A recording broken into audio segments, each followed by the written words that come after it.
Okay, we're here at Port of the Islands. This is our halfway point in the trip. We've gone a little bit over, say, 233 miles.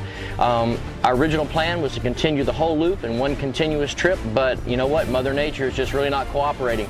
The forecast right now sees 2 to 4 feet with an occasional 5 on like 4 seconds. That interval in the Gulf, especially this next run, which is 100 miles, just the one leg, and it's around the backside of the Everglades, which puts us a really, really big fetch between the Everglades and the Keys, totally unprotected. Not that we couldn't make that run, but it's going to be rough, it's going to be miserable, and we're not going to be able to film any of it. We certainly can't take our camera equipment out in that. We won't be able to fish. So anyway, we decided what we're going to do is we're going to stop here at the halfway point. We're going to trailer the boats back to Port St. Lucie. We're going to wait for a weather window. As soon as we get our weather window, we're going to bring the boats back down here to Port of the Islands, and we're going to continue our trip in part 2 of this series.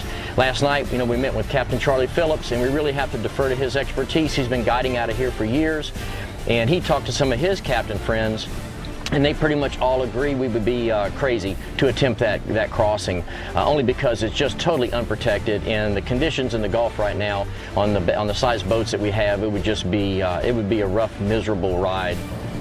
You would have maybe 8 miles that you wouldn't have open water, but it costs you 15 miles in traveling and winding, and then you've still got from there, down to you've still got 30 miles of open water.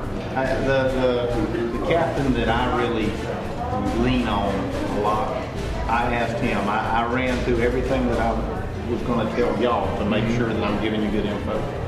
And when I said that y'all got it sort of handed to you from the dome houses on to Port of the Islands, and his comment was, "They didn't like that. They ain't gonna like tomorrow." That's what. Yeah. To really do, I think to do the show right, and to be able to show people how much fun you can have out here if you catch a good weather window, and the fishing, and especially in the Keys, I think we need the weather to do it. Yep, I agree.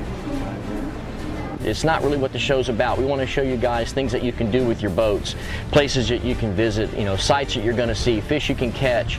And in those conditions, we're really not going to show you much because we can't even take the camera gear out. So anyway, I think this is the best, decision we can make. Obviously, we're all disappointed that we had to cut the trip in half like this, but it's not over. We're going to come back.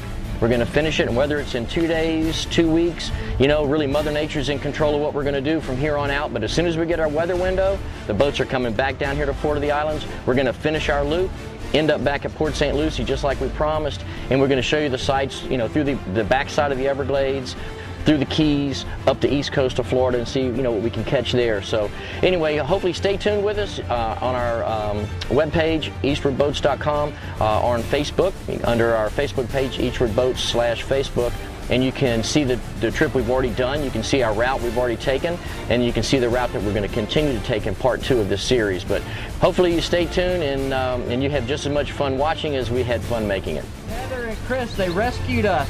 Anytime. They drove from Port St. Lucie all the way down to Port of the Islands in the Everglades to rescue us from the 2 to 4 foot seas with the occasional 5. There's paybacks, though. There's paybacks, I'm sure. Dave. Oh, there's definitely plenty of paybacks. No problem.